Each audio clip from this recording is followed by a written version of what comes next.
नमस्कार विद्यार्थी मित्रांनो, आतापर्यंत आपण इतिहास या विषयाची 2 प्रकरणं त्याचा अभ्यास केलेला आहे. तर आजच्या तासिकेला आपण राज्यशास्त्र या विषयाचं पहिलं प्रकरण अभ्यासणार आहोत. प्रकरणाचं नाव आहे महायुद्धोत्तर राजकीय घडामोडी. पहा, आतापर्यंतच्या इयत्तांमध्ये नागरिकशास्त्र या विषयामध्ये आपण एकतर संविधान, त्याची निर्मिती कशी झाली त्या संदर्भामध्ये माहिती पाहिली. दुसरं, संघराज्य व्यवस्था आपल्याकडे कशी आहे, स्थानिक शासन संस्था, राष्ट्रपती, पंतप्रधान, कायदे मंडळ, कार्यकारी मंडळ, न्याय मंडळ अशा अनेकानेक गोष्टींच्या संदर्भामध्ये माहिती पाहिलेली आहे. आता यावर्षी आपण राज्यशास्त्रामध्ये भारताचे आंतरराष्ट्रीय संबंध कसे आहेत, भारताचे जगातल्या इतर देशांसोबतचे संबंध कसे आहेत, जगातल्या घडामोडींच्या संदर्भात भारताचा विचार, भारताची भूमिका काय राहिलेली आहे या संदर्भामध्ये आपण माहिती पाहणार आहोत. ठीक आहे. तर आपलं पहिलं प्रकरण मी म्हटल्याप्रमाणे महायुद्धोत्तर राजकीय घडामोडी. पहा मुलांनो, व्यक्ती असो, संस्था असो, समाज असो, प्रत्येकाला आपल्या गरजांच्या पूर्ततेसाठी दुसऱ्यांवर अवलंबून राहावं लागतं. सगळ्याच्या सगळ्या गरजा आपण आपल्या स्वबळावर पूर्ण करू शकत नाही. कोणत्या ना कोणत्या बाबतीमध्ये आपल्याला दुसऱ्यांचं सहकार्य, दुसऱ्यांची मदत घ्यावी लागते, त्यांच्याशी व्यवहार करावा लागतो, देवाणघेवाण करावी लागते. बरोबर आहे. तसं राष्ट्रांच्याही संदर्भात असतं. कोणतंच राष्ट्र हे स्वयंपूर्ण नसतं, पूर्णपणे स्वावलंबी नसतं. मग प्रत्येक स्वतंत्र आणि सार्वभौम राष्ट्राची जी एक व्यवस्था असते तिला आंतरराष्ट्रीय व्यवस्था म्हणतात. पहा, आंतरराष्ट्रीय व्यवस्था म्हणजे काय? 1 गुणांसाठी आपल्याला रिकाम्या जागेमध्ये विचारलं जातं. कसं विधान येईल?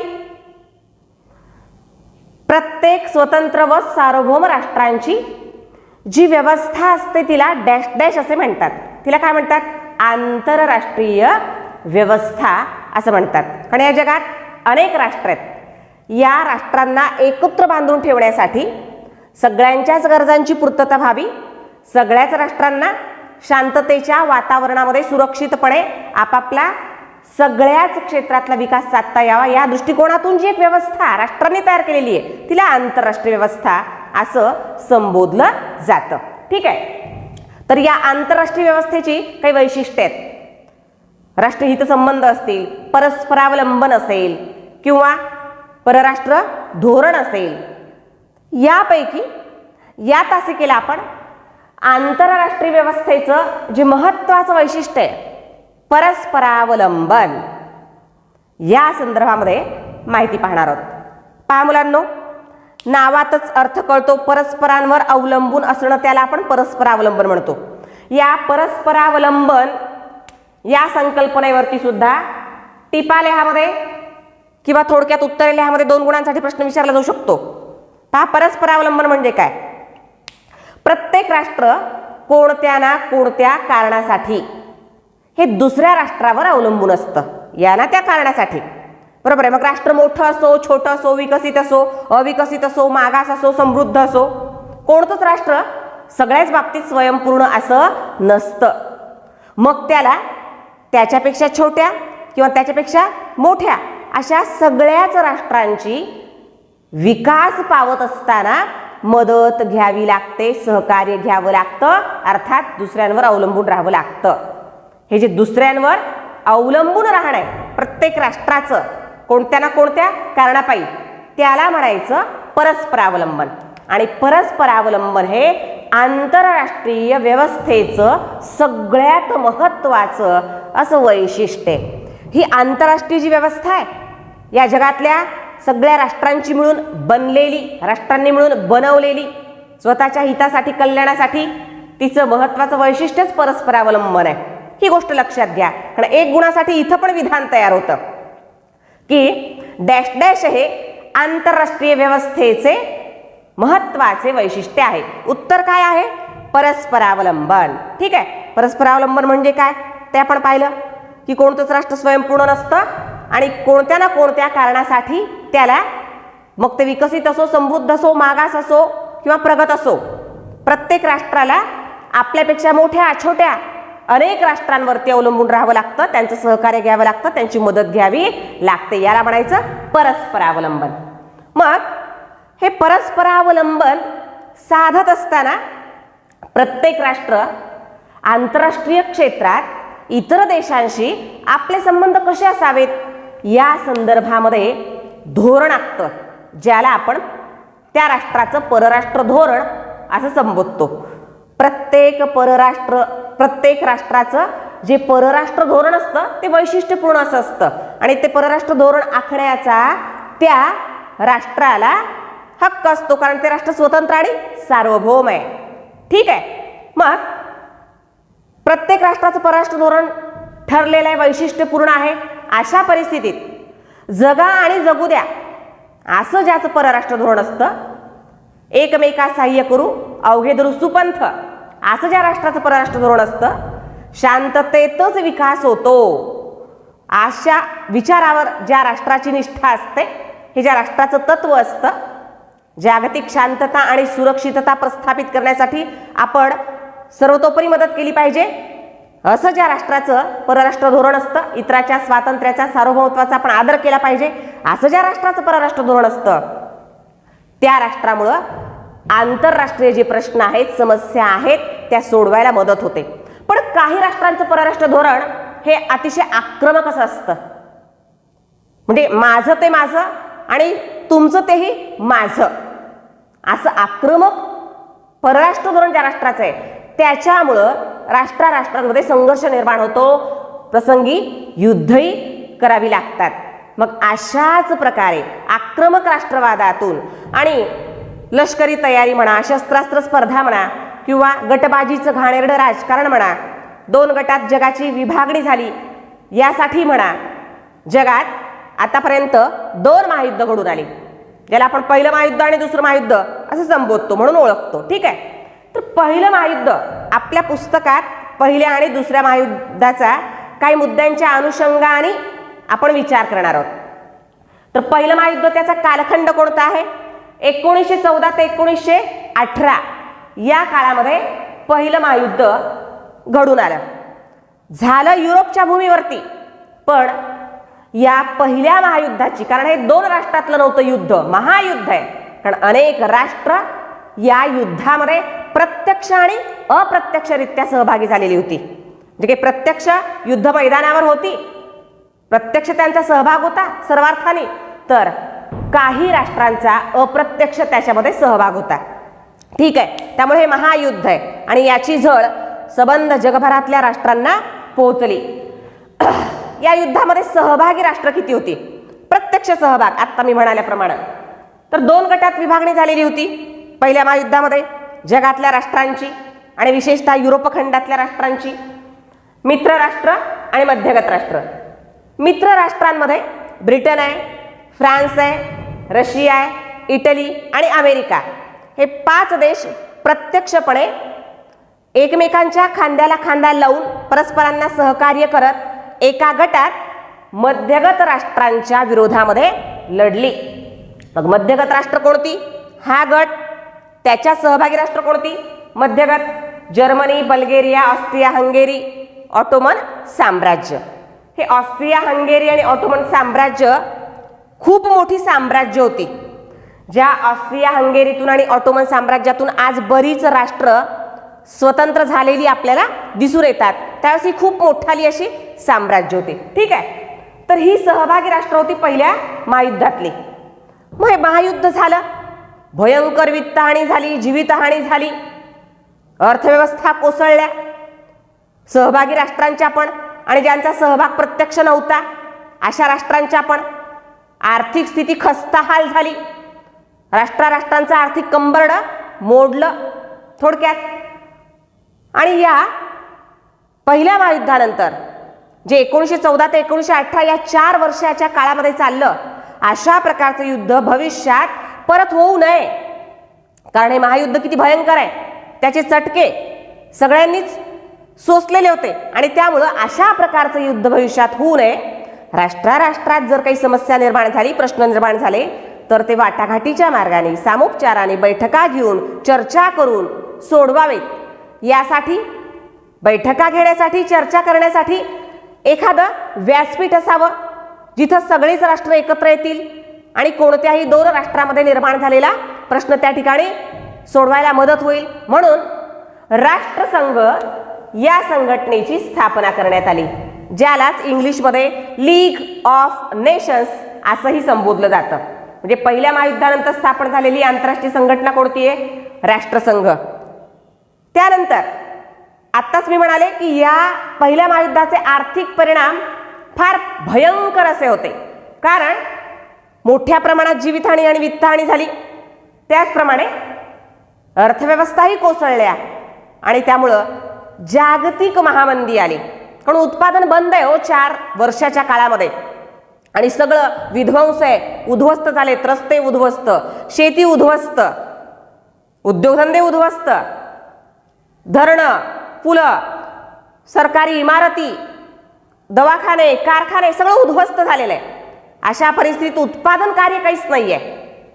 त्यामुळं वस्तूंच्या किमती गगनाला भिडल्या, तुटवडा निर्माण झाला जीवनावश्यक वस्तूंचा, अन्नधान्याचा आणि सगळ्याच गोष्टींचा, आणि त्यामुळं जागतिक महामंदी या काळामध्ये आली.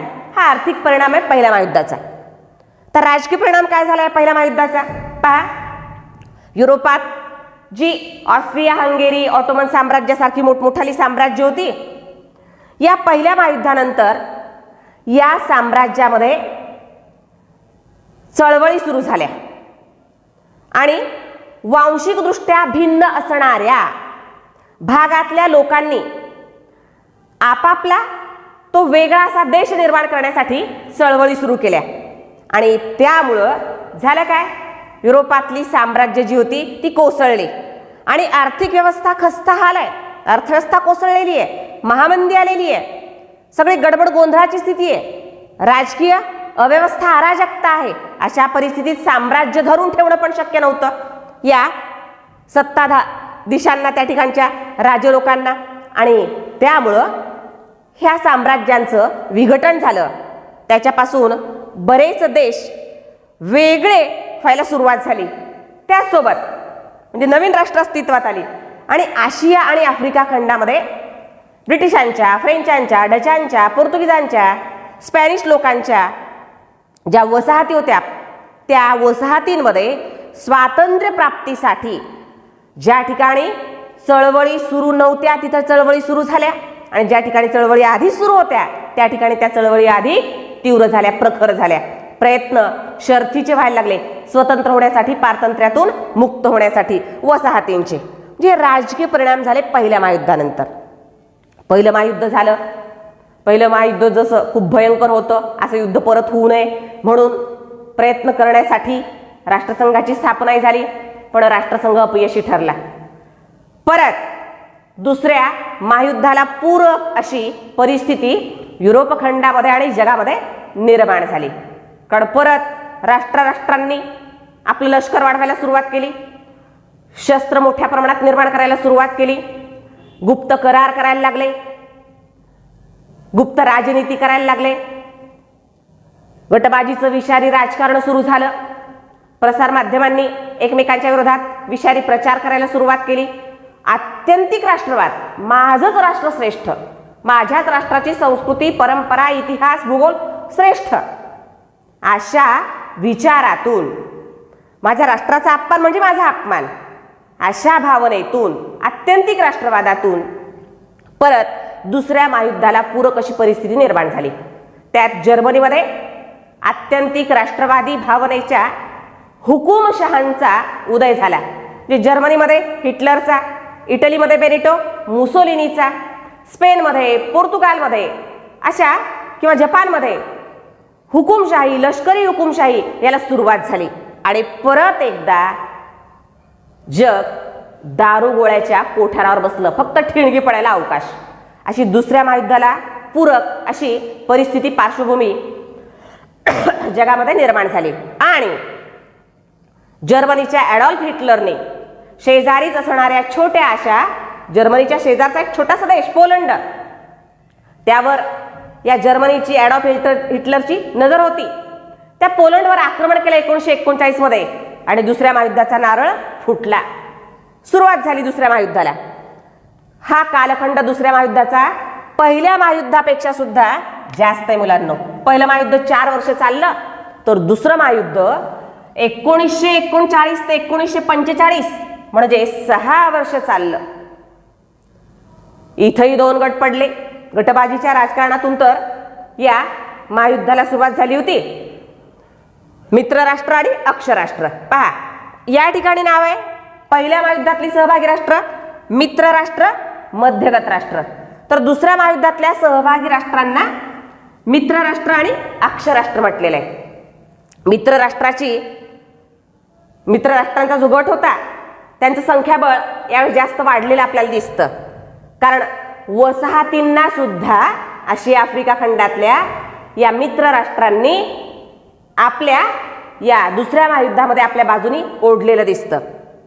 त्यात Britain, France, Canada, Australia, Bharat, चीन, न्यूझीलंड, अमेरिका आणि सोव्हिएत युनियन ही राष्ट्र सहभागी होती मित्र राष्ट्रांच्या गटामध्ये. आणि ती लढली कोणाच्या विरोधात?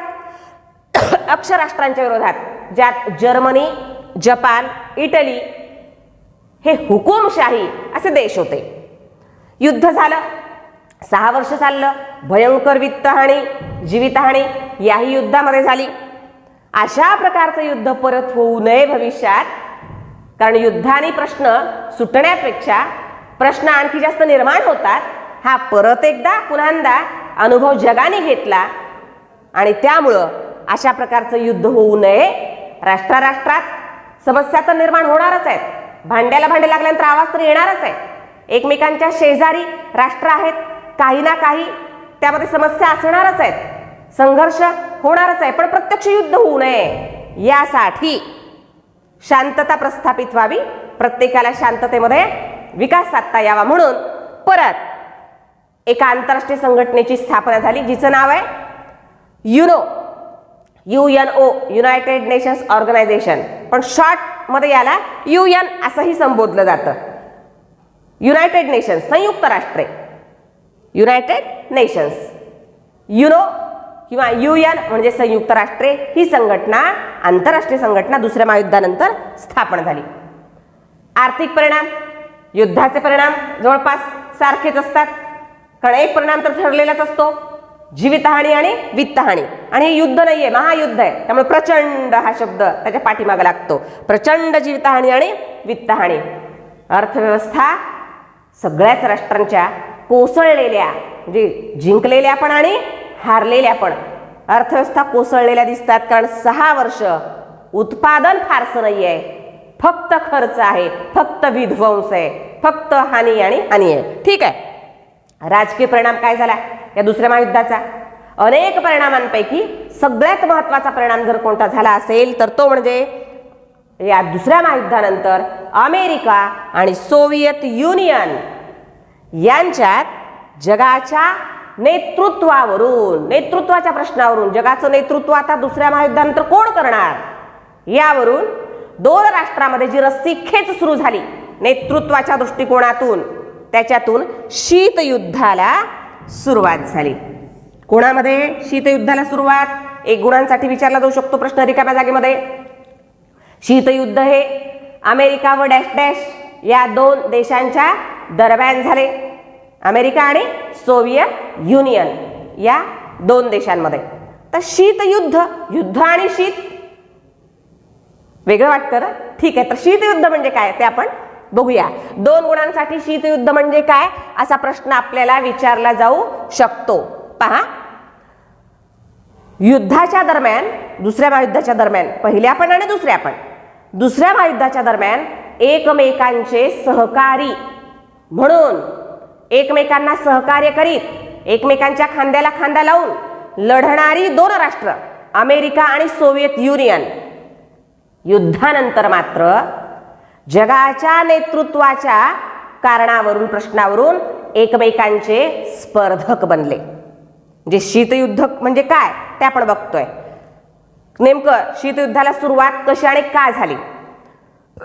आता त्यांच्यामध्ये सहकार्याच्या ऐवजी स्पर्धा निर्माण झालेली आहे आणि ही स्पर्धा चांगली नव्हती मुलांनो.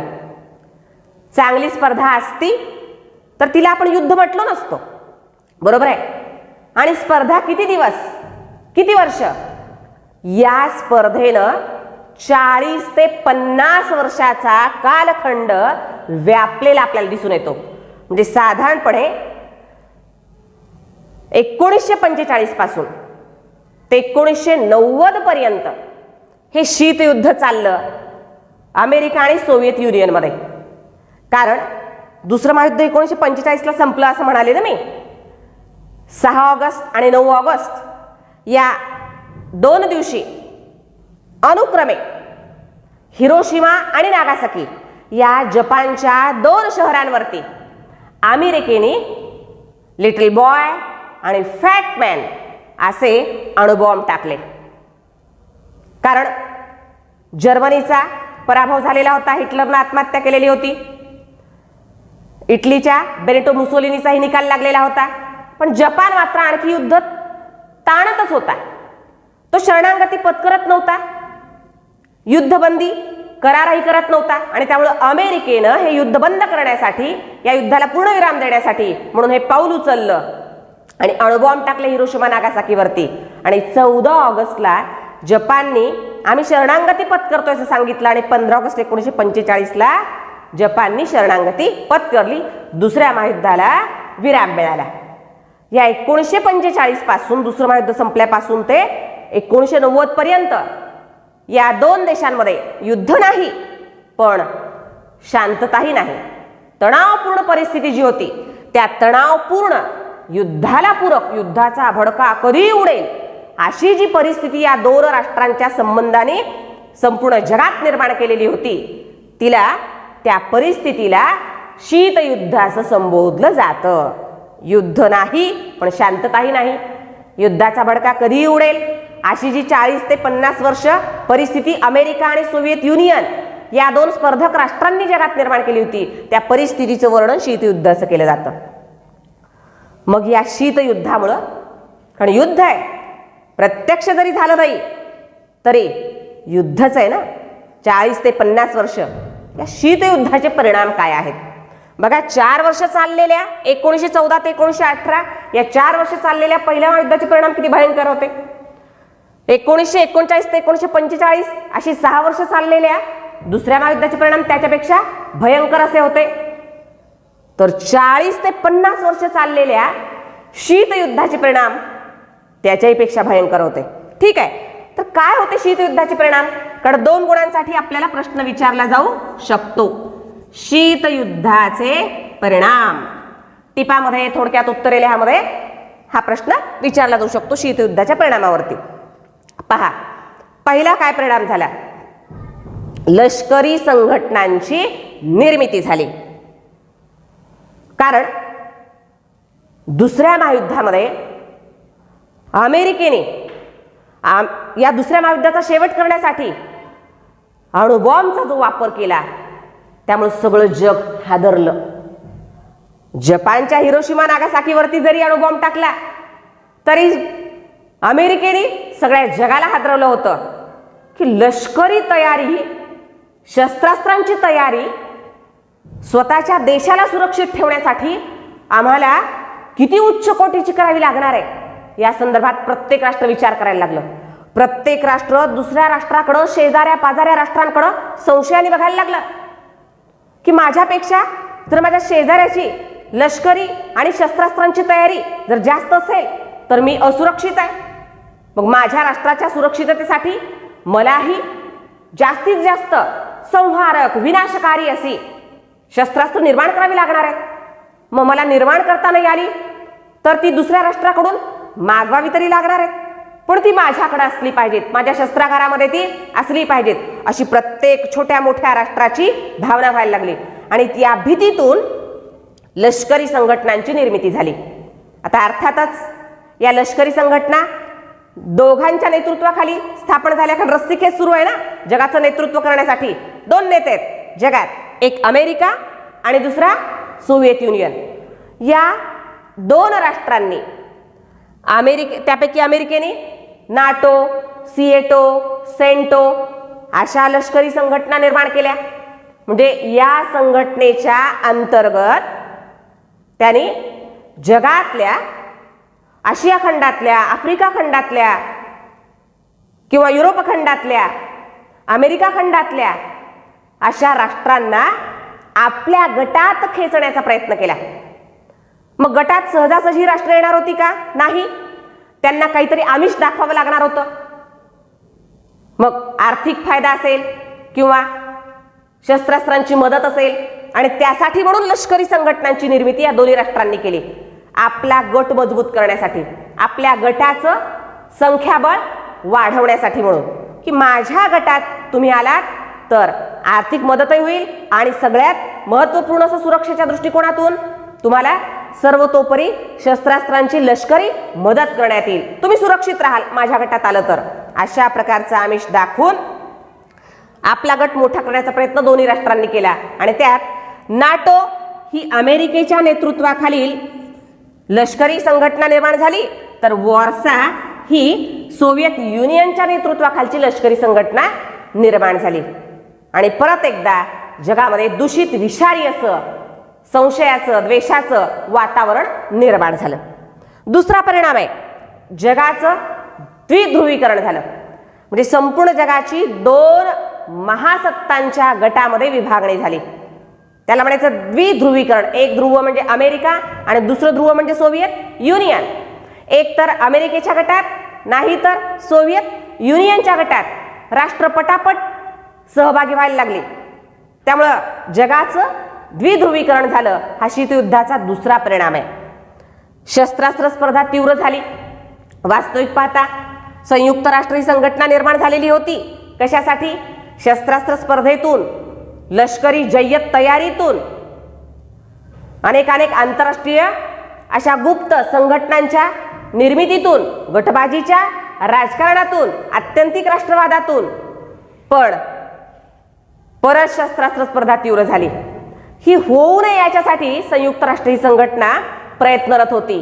पण संयुक्त राष्ट्र या संघटनेचेच जे महत्त्वपूर्ण सदस्य देश होते, अमेरिका, सोव्हिएत युनियन ही बडी राष्ट्र, त्याच राष्ट्रांनी शस्त्रास्त्र स्पर्धा तीव्र केली. आणि त्यामुळे प्रत्येक राष्ट्र प्रयत्न करायला लागला की माझ्या देशाकडं बाकी कोणत्या गोष्टीत विकास हो, कोणत्या क्षेत्रात विकास हो की न हो, माझ्याकडं माझ्या राष्ट्राचं संरक्षण करण्यासाठी संहारक अशी, विनाशकारी अशी शस्त्रास्त्र पाहिजेत. त्यातून शस्त्रास्त्र स्पर्धा आणखी तीव्र झाली.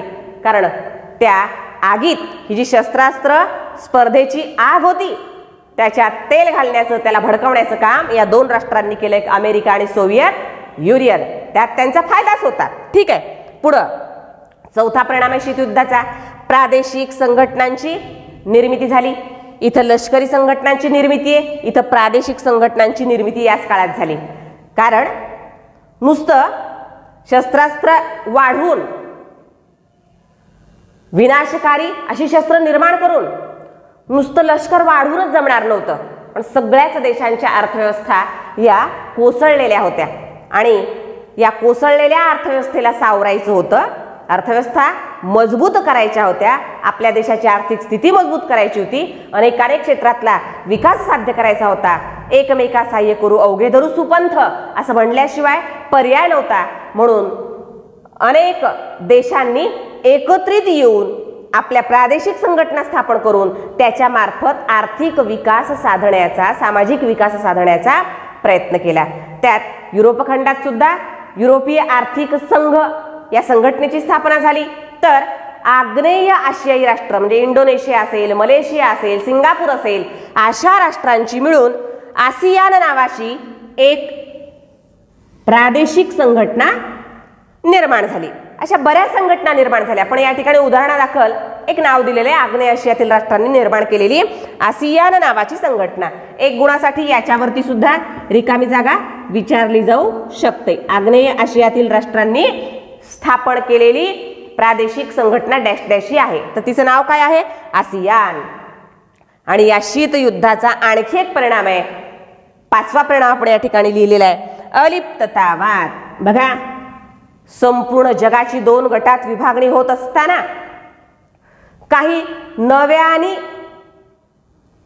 स्वतंत्र झालेली, स्वतंत्र होऊ पाहत असलेली अशी जी काही राष्ट्र होती त्यांना या कोणत्याही शस्त्रास्त्र निर्मितीच्या स्पर्धेशी काही देणं घेणं नव्हतं. त्यांना आपला आर्थिक विकास साधायचा होता. आपल्या प्रदेशाचा, आपल्या राष्ट्राचा, देशाचा सर्व क्षेत्रामध्ये विकास करायचा होता. आणि त्यामुळं त्यांनी या महासत्तांच्या दूषित घाणेरड्या गटबाजीच्या राजकारणापासून अलिप्त राहण्याचा, बाजूला राहण्याचा निर्णय घेतला. त्या गटबाजीच्या राजकारणात सहभागी न होण्याचा निर्णय घेतला. त्याला म्हणायचं अलिप्ततावाद. म्हणजे दोन्ही महासत्तांच्या ही जी सत्ता स्पर्धा होती, ही जी त्यांची गटबाजी होती, त्या गटबाजीपासून वेगळं राहण्याचा, अलिप्त राहण्याचा जो निर्णय अनेक विकसनशील राष्ट्रांनी, नव्याने स्वतंत्र झालेल्या राष्ट्रांनी घेतला, ती राष्ट्र अलिप्ततावादी राष्ट्र असं संबोधली जातात. पुढं या अलिप्ततावादी राष्ट्रांनी एक चळवळच उभी केली मुलांनो. कारण त्यांना फक्त स्वतःचा विकास साधायचा होता. कारण आर्थिक स्थिती त्यांची खूप खस्ताहाल होती आणि त्या दृष्टिकोनातून कोणत्याही एका गटात सहभागी होणं, मग अमेरिकेच्या किंवा सोव्हिएत युनियनच्या, त्यांना परवडणारं नव्हतं.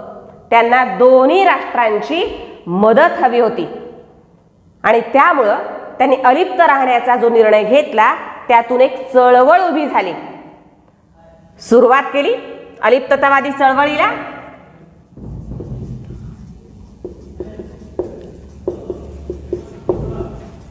ती काही देशांच्या राष्ट्रप्रमुखांनी, मग त्यात भारताचे पंतप्रधान पंडित जवाहरलाल नेहरू असतील,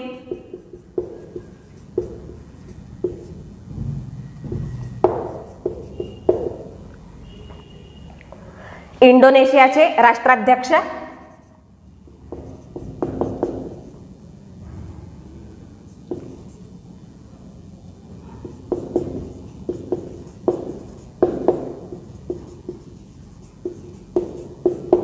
डॉक्टर अहमद सुकार्णो असतील,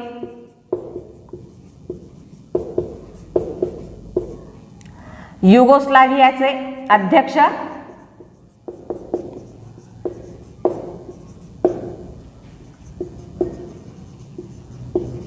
मार्शल टिटो असतील, इजिप्तचे अध्यक्ष, राष्ट्राध्यक्ष, अध्यक्ष म्हणजे राष्ट्राध्यक्ष, गमाल अब्दुल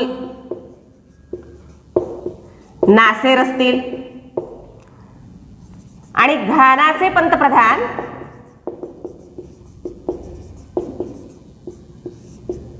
क्वामे नक्रुमा असतील. क्वामे नक्रुमा या लोकांनी अलिप्ततावादी चळवळ सुरू केली आणि आशिया, आफ्रिका खंडातली अनेक नव्याने स्वतंत्र झालेली अविकसित, मागास, अप्रगत, विकसनशील अशी राष्ट्र या अलिप्ततावादी चळवळीमध्ये सहभागी झाली. ती या चळवळीचा भाग बनली. कारण त्यांना कोणत्याही एका गटात सहभागी होणं म्हणजे दुसऱ्या राष्ट्राकडून जी मदत मिळणार आहे त्याला मुकणं होतं. बरोबर आहे, त्याच्यापासून दूर होणं होतं. हे त्यांना परवडणारं नव्हतं, हे त्यांच्या लक्षात आलं. आणि त्यामुळं, आणि दुसरी गोष्ट, गटबाजीच्या राजकारणातूनच तर पहिलं आणि दुसरं महायुद्ध झालं होतं. याच्यापासून आपण काहीतरी शिकलं पाहिजे आणि परत अशी गटबाजी नको, या दृष्टिकोनातून ही अलिप्ततावादी चळवळ पंडित जवाहरलाल नेहरू यांच्या नेतृत्वाखाली खूप मोठ्या प्रमाणात आणि खूप मोठ्या क्षेत्रामध्ये सुरुवात झाली. हा गट नाहीये, ही गटबाजी नाहीये, ही चळवळ आहे. ठीक आहे, विकासाची ही चळवळ आहे. कारण या अलिप्ततावादी चळवळीत चा मुख्य हेतू, तिची शाश्वत मूल्य काय आहेत? जागतिक शांतता,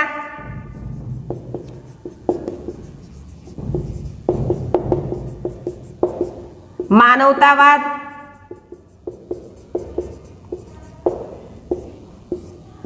आणि समानता. या 3 शाश्वत मूल्यांवरती ही चळवळ उभी आहे. कोणकोणत्या? जागतिक शांतता, मानवतावाद आणि समानता. तर कोणत्या 3 गोष्टींना साधारणपणे या चळवळीचा विरोध आहे? ही चळवळ विरोध करते ती वसाहतवाद, साम्राज्यवाद व वंशवाद. या मानवतेच्या विरुद्ध असणाऱ्या गोष्टींना ही अलिप्ततावादी चळवळ काय करते? विरोध करते. याच्या विरोधात ही चळवळ. पहा, आज शीतयुद्ध संपलेलं आहे तरी सुद्धा या अलिप्ततावादी चळवळीचं महत्त्व काही कमी झालेलं नाही. कारण ती 3 शाश्वत मूल्यांवर आधारित आहे. जागतिक शांतता, मानवतावाद आणि समानता. ही मूल्ये कधीच नष्ट होणारी नाही आहेत आणि ही प्रत्येक राष्ट्राच्या कामी येणारी आहेत. आणि या मूल्यांवर शेवटी प्रत्येकच राष्ट्राला विश्वास ठेवावाच लागतो. कारण प्रत्येक वेळी युद्धानेच प्रश्न सुटत नाहीत, शांततेच्या मार्गानेच प्रश्न सुटत असतात. आणि युद्धसदृश्य परिस्थितीमध्ये, तणावाच्या परिस्थितीमध्ये राष्ट्र मोठं छोटं केवढंही असो त्याचा विकास होऊ शकत नाही. त्यासाठी शांततेची अत्यंत आवश्यकता असते. सुरक्षित वातावरणामध्येच प्रत्येकाचा विकास होत असतो. ही गोष्ट प्रत्येकच राष्ट्राला लक्षात घ्यावी लागते. ठीक आहे. तर पहा मुलांनो, आज आपण परस्परावलंबन, आंतरराष्ट्रीय व्यवस्था, पहिलं महायुद्ध, दुसरं महायुद्ध, त्याच्या अंतर्गत घडलेल्या घडामोडी, त्याचे परिणाम, शीतयुद्ध, शीतयुद्ध म्हणजे काय, शीतयुद्धाचे परिणाम, अलिप्ततावाद आणि अलिप्ततावादी चळवळीचे प्रेरक, करते, धरते कोणकोणती नेते मंडळी होती त्या संदर्भामध्ये माहिती पाहिलेली आहे. तर पुढच्या तासिकेला आपण शीतयुद्धाची अखेर कशी झाली, शीतयुद्धाचे जागतिक परिणाम आणि जागतिकीकरण या संदर्भामध्ये माहिती पाहूया. ठीक आहे. Have a nice day.